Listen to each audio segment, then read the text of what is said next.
Hello दोस्तों, कैसे हैं आप सब लोग और कैसी चल रही है आप लोगों की तैयारी। दोस्तों, हमारा मैक्रो इकोनॉमिक्स में जैसे कि आप सब लोग जानते हैं कि हम लोग मैक्रो इकोनॉमिक्स कंप्लीट आप लोगों को प्रोवाइड कर रहे हैं। तो उसके अंदर बहुत ही इंपॉर्टेंट टॉपिक है क्लासिकल थ्योरी। वो गाइस कंप्लीट हो चुका है और वो हमने आपके प्यारे यूट्यूब चैनल सैमिकॉन क्लासेस पर अपलोड कर दिया है। दोस्तों, ये टॉपिक बहुत इंपॉर्टेंट है। आपके सिलेबस में अगर मैक्रो इकोनॉमिक्स और मैक्रो में क्लासिकल थ्योरी है तो ध्यान रखना, ये टॉपिक्स 100% आपके एग्जाम में आएंगे। क्योंकि मैंने आपको पढ़ाया इस तरीके से है कि आपका एग्जाम की तैयारी हो जाए और आपको एग्जाम के लिए एक एक एग्जैक्ट कंटेंट मिले। तो जैसे कि मैंने आपको बताया कि हमारी क्लासिकल थ्योरी पूरी हो चुकी है। टोटल गाइस मैंने 8 लेक्चर्स प्रोवाइड करे हैं आपको क्लासिकल थ्योरी के अंदर, जिसमें सबसे पहले लेक्चर अजम्पशंस पर बेस्ड है। ध्यान रखना, अजम्पशंस बहुत इंपॉर्टेंट है। जैसे कि अजम्पशन है supply creates its own demand. ठीक है, supply creates its own demand, ये जेबी सेफ की अजम्पशन है जो उन्होंने 1803 में दी थी। इस अजम्पशन के ऊपर भी क्वेश्चन आ चुका है। ठीक है। उसके बाद का लेक्चर है लेबर मार्केट। लेबर मार्केट आप लोगों को पता है कि लेबर डिमांड और लेबर सप्लाई, क्योंकि जब उनका इंटरसेक्शन होता है तो हमारी इकोनॉमी के अंदर वेज डिटरमाइन होती है। ये भी इंपॉर्टेंट कंसेप्ट है, how to determine the wages in the classical theory या क्लासिकल अप्रोच। राइट, तो लेबर मार्केट एक उसका कंसेप्ट होता है जहां पे लेबर डिमांड डाउनवर्ड स्लोपिंग होती है, लेबर सप्लाई अपवर्ड स्लोपिंग होती है। और एक बात इंपॉर्टेंट जानने वाली ये है कि लेबर डिमांड को अफेक्ट करने वाले फैक्टर्स कौन से होते हैं और लेबर सप्लाई को अफेक्ट करने वाले फैक्टर्स कौन से होते हैं। जैसे लेबर डिमांड आपको पता है क्लासिकल थ्योरी में वीएमपीएल के नाम से जानी जाती है, यानी प्राइस इनटू एमपी। यानी प्राइस बहुत बड़ा रोल प्ले करता है जब भी किसी फर्म को लेबर की डिमांड करनी होती है। सिमिलरली, जब जब वो फर्म को लेबर की डिमांड करते हैं तो एक हाउस होल्ड लेबर की सप्लाई करते हैं। तो फिर वो लेबर की सप्लाई किन चीजों पे डिपेंड करती है। No doubt labour supply depends on the wages. क्योंकि आपको पता है जो वेजेस होती हैं वो अपॉर्चुनिटी कॉस्ट होती है नहीं काम करने का। तो अगर आप नहीं काम कर रहे हो तो आपको वेजेस नहीं मिल रही है, और अगर वेजेस हाई हैं तो नहीं काम करके आप हाई वेजेस को छोड़ रहे हो। तो यहाँ पे मैटर करता है कि आप वेजेस को लेना चाहते हो छोड़ना चाहते हो। राइट, तो उनके बेसिस पे आप यहाँ पे लेबर की सप्लाई करते हो। तो ये अलग दूसरा एक इंपॉर्टेंट टॉपिक है। And third topic is my ADAS derivation. देखिए, एग्रीगेट सप्लाई को डिराइव करने के लिए हमें लेबर मार्केट की जरूरत पड़ती है। ये बात मैंने आपको बहुत डिटेल में समझाई है, क्योंकि एग्रीगेट सप्लाई सिंपली कनेक्शन करता है हमारी इकोनॉमी के अंदर टोटल आउटपुट कितना, मतलब आउटपुट की कितनी प्रोडक्शन हो रही है। क्योंकि हम लोग ये मान के चलते हैं कि जो आउटपुट होता है वो फंक्शन ऑफ लेबर पे डिपेंड करता है। तो जितना लेबर एम्प्लॉयमेंट होगा, मतलब जितना लेबर इक्विलिब्रियम होगा, उसी हिसाब से आपका इकोनॉमी के अंदर आउटपुट भी होगा।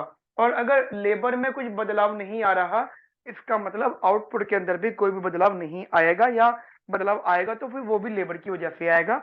तो वो होता है आपका एएस। सिमिलरली आपका एग्रीगेट डिमांड होता है। एग्रीगेट डिमांड आपको पता है हमारी इकोनॉमी में एग्रीगेट डिमांड को ड्राइव करने के लिए क्वांटिटी थ्योरी ऑफ मनी की इंपॉर्टेंस है। ये बहुत इंपॉर्टेंट टॉपिक है। जब भी आप एडी को डिराइव करते हो, ध्यान रखना एडी की क्वेश्चन क्या होती है, P is equal to M V upon में वाई। मैं बता दो तो मैं आपको रिवीजन करा रहा हूं इसलिए ओरल बोल रहा हूं। ठीक है, अगर आप चैनल पे न्यू हैं तो आप प्लीज इसके डिस्क्रिप्शन में देख सकते हैं। सारी वीडियोस का लिंक मैंने वहां पे अपलोड कर रखा है। राइट, तो आपका जो फॉर्मूला होता है एडी का, that is P is equal to M V upon में वाई। और जनरली एडी को अफेक्ट करने वाले जो फैक्टर्स होते हैं वो ओनली क्या होते हैं, ओनली मनी सप्लाई। तो ये भी इंपॉर्टेंट होता है अगर आप इन दोनों की बात करें। तो ये आपका एडी, ये आपका एएस हो गया और ये आपका एग्रीगेट डिमांड हो गया। तो यहाँ से आपका इक्विलिब्रियम वैल्यू निकल के आ गई। Similarly interest rate determination. ठीक है, इंटरेस्ट डेटर्मिनेशन। देखिए, हमारी इकोनॉमी के अंदर इंटरेस्ट रेट डेटर्मिनेशन अगेन एक इंपॉर्टेंट टॉपिक है। आपने एक टॉपिक सुना होगा जिसे हम कहते हैं लोनेबल फंड। ठीक है, आपने टॉपिक सुना होगा जिसे हम कहते हैं लोनेबल फंड। लोनेबल फंड का मतलब हो जाता है कि हमारी इकोनॉमी के अंदर जो लोग पैसे का लेन देन कर रहे हैं, जैसे कि मुझे पैसा चाहिए तो मैं लोन लूंगा। ठीक है, तो पैसे, अच्छा पैसे की जरूरत किस किस को होती है, एक होती है फर्म्स को और एक होती है गवर्नमेंट को। फर्म्स को होती है अपने कह सकते हो इन्वेस्टमेंट करने के लिए।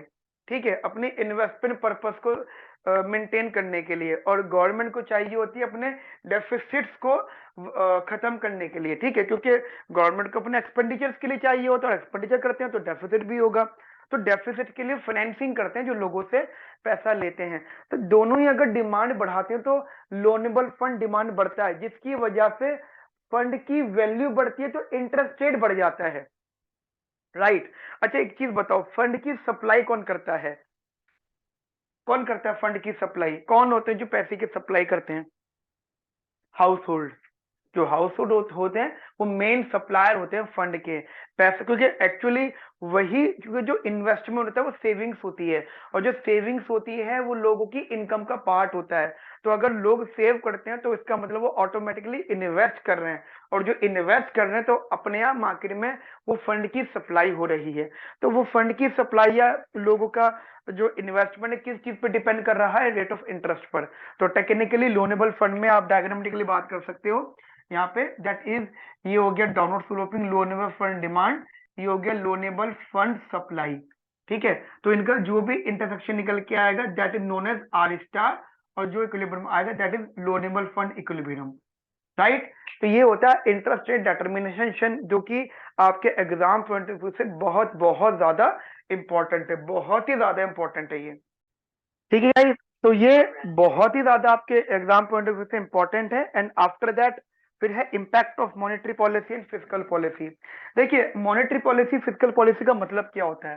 पहले तो आप ये बात समझ लीजिएगा कि अगर हमारी इकोनॉमी के अंदर मॉनेटरी पॉलिसी लग रही है, पहले तो आप देखो एएस कैसे डिराइव होता है? लेबर मार्केट से, ठीक है। और लेबर मार्केट किन किन फैक्टर्स पे डिपेंड करती है? बताओ जी। लेबर मार्केट डिपेंड करती है जनरली प्राइसेस पर और वेजेस पर। प्राइस पे डिपेंड करती है लेबर डिमांड, वेजेस पे डिपेंड करती है लेबर सप्लाई, क्लियर। तो ये इस पे डिपेंड करते हैं। और जो एडी होता है, एडी एडी का कंसेप्ट होता है P is equal to M V upon में वाई। तो मुझे ये बात कंफर्म है कि अगर किसी भी प्रकार हमारी इकोनॉमी के अंदर मॉनेटरी पॉलिसी लगता है, अगर हमारी इकोनॉमी के अंदर मॉनेटरी पॉलिसी लगता है, यानी सेंट्रल बैंक ने अगर मनी सप्लाई बढ़ा दी, यानी मनी सप्लाई बढ़ा दी, तो हमारा एग्रीगेट डिमांड अपवर्ड शिफ्ट हो जाएगा। क्या होगा?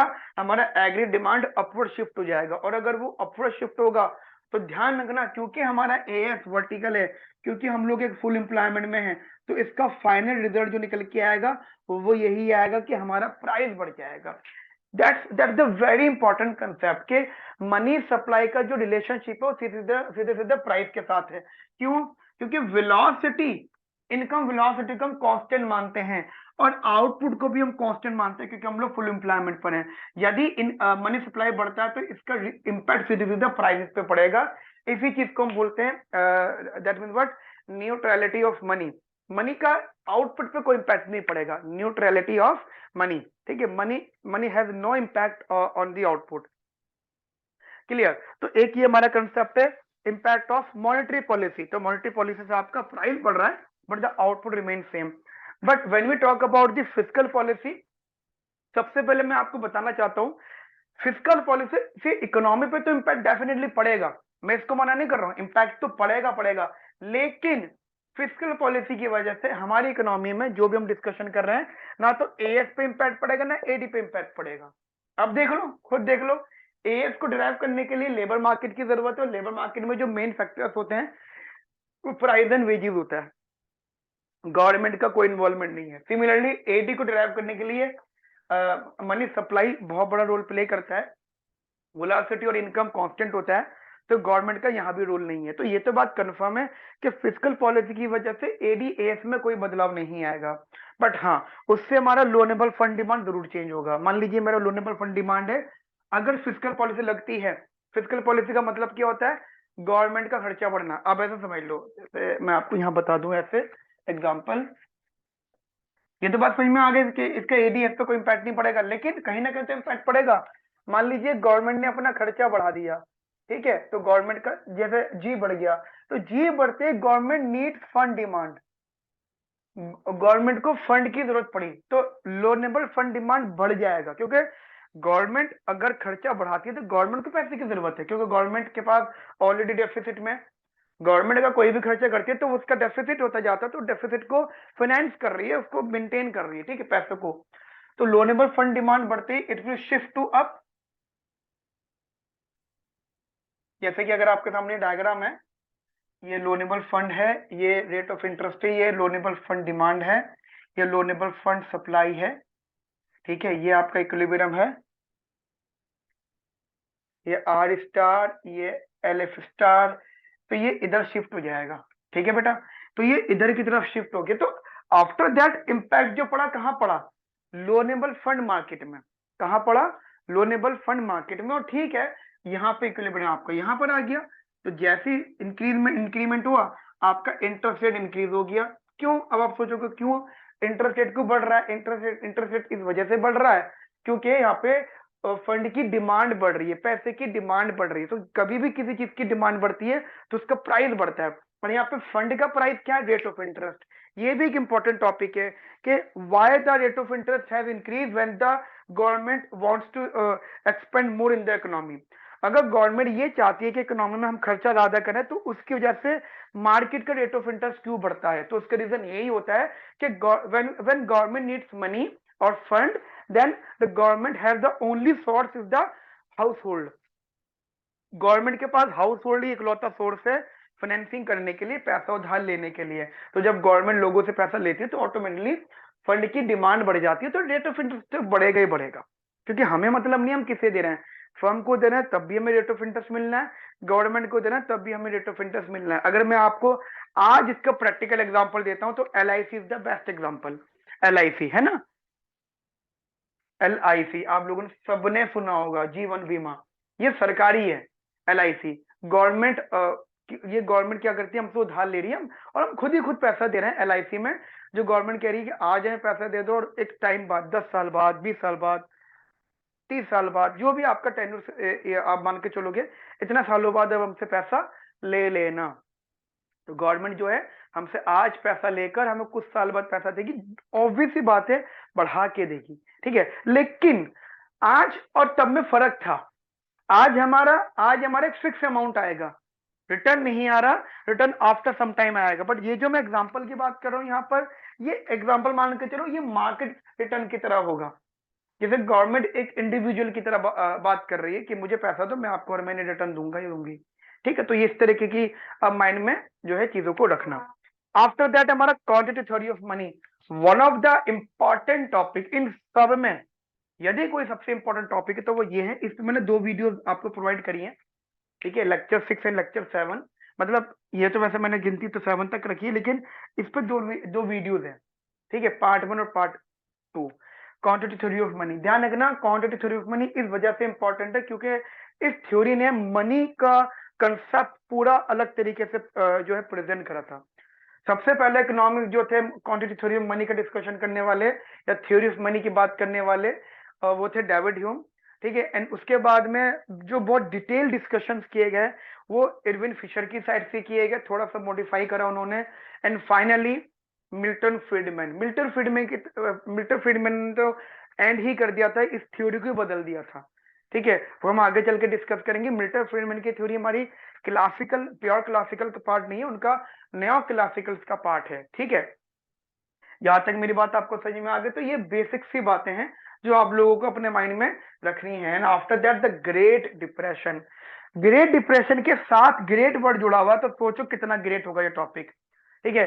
कोई तोड़ नहीं है इस टॉपिक का, 100% पेपर में आएगा अगर आपके सिलेबस में क्लासिकल थ्योरी है, ठीक है। ग्रेट डिप्रेशन से रिलेटेड मैंने आपको केन्स की बात बताई है कि कैसे केन्स ने ग्रेट डिप्रेशन को एक्सप्लेन किया, केन्स ने क्या क्या चीजें बताई, क्या क्या रीजंस बताए, केन्स के हिसाब से क्यों ग्रेट डिप्रेशन आया, कैसे उसको कंट्रोल किया जा सकता था।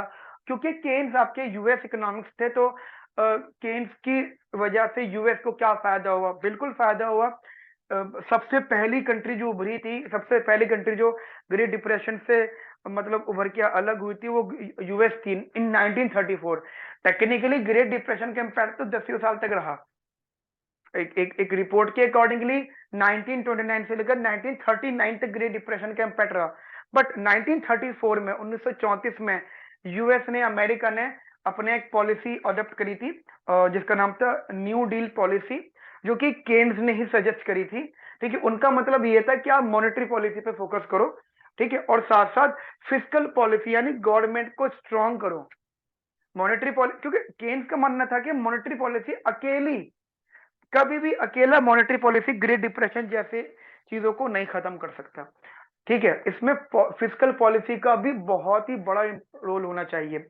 और ये बात कोई ऐसा नहीं था कि ग्रेट डिप्रेशन से उस टाइम आया था, ग्रेट डिप्रेशन दोबारा से आया, बट वो ग्रेट डिप्रेशन उसका नाम नहीं रहा, उसका नाम बदल के रख दिया गया द इकोनॉमिक क्राइसिस।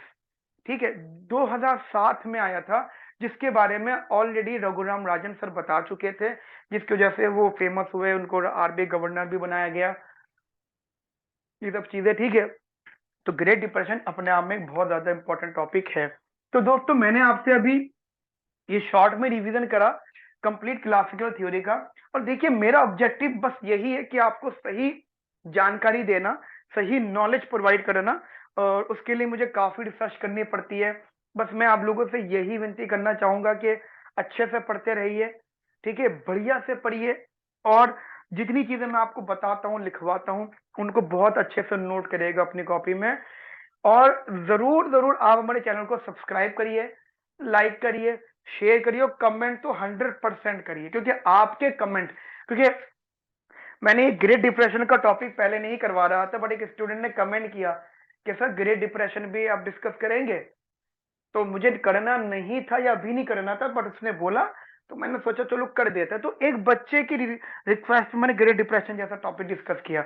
यदि आपके एग्जाम में, यदि आपको लगता है कि सर क्लासिकल थ्योरी में एक और इम्पोर्टेंट टॉपिक है जो आपने नहीं कराया बट हमारे एग्जाम के लिए इंपॉर्टेंट है या पेपर में आ सकता है, अगर आपको लगता है, मेरे हिसाब से तो ये इंपॉर्टेंट है, बाकी अगर आपको कुछ और लगता है तो आप मुझे जरूर बताओ।